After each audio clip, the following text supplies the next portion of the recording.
Hello students, good evening. Today we are discussing the topic effect of temperature on resistance and resistivity. इस topic से पहले हमने कुछ topic पढ़े हैं, तो उन टॉपिक्स के अंदर हमने पढ़ा है रेजिस्टेंस का फॉर्मूला जो ड्राइव किया और एक रेजिस्टिविटी का फॉर्मूला। तो रेजिस्टेंस का फॉर्मूला ml/n/e² टाउ।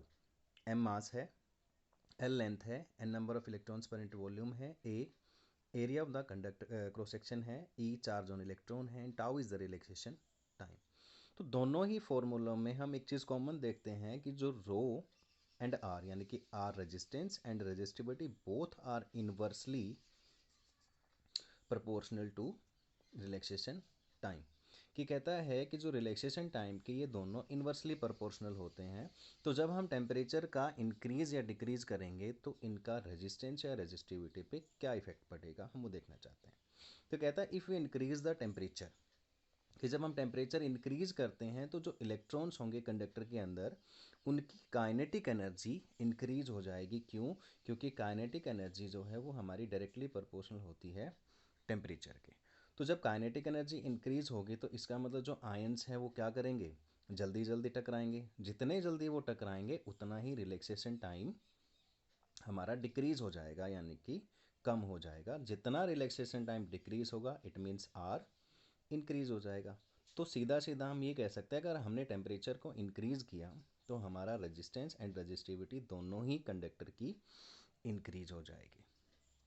तो इसके लिए हम एक फॉर्मूला ड्राइव करते हैं जो हमें न्यूमेरिकल प्रॉब्लम को सॉल्व करने के लिए काम आएगा। यहाँ पर हम देखते हैं कि हमने कंडक्टर मान लिया है जिसका इनिशियल रेजिस्टेंस है आर नोट, जब उसका टेम्परेचर है टी नोट।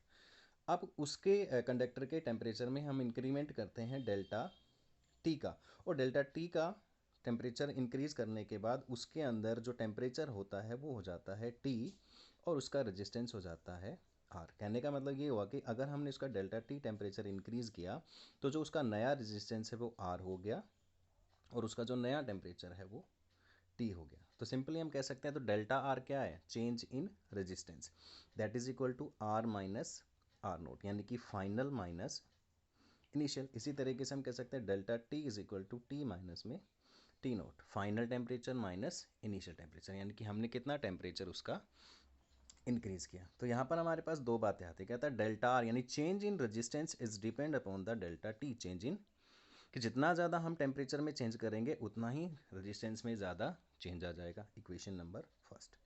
इसी तरीके से कहता है the change in resistance is directly proportional to initial resistance. तो रेजिस्टेंस में चेंज ज़्यादा कब आएगा, जितना ज़्यादा हमारे पास इनिशियल रेजिस्टेंस होगा। तो इन दो इक्वेशन को जब हम कंबाइन करते हैं तो हमारे पास delta R is directly proportional to R naught delta T. और यहाँ से जब हम डायरेक्टली का साइन हटाएंगे तो उसकी जगह मैंने एक कोफिशेंट लगाया है जिसे हम टेम्परेचर कोफिशेंट के नाम से जानते हैं, जिसको हम कह रहे हैं अल्फ़ा।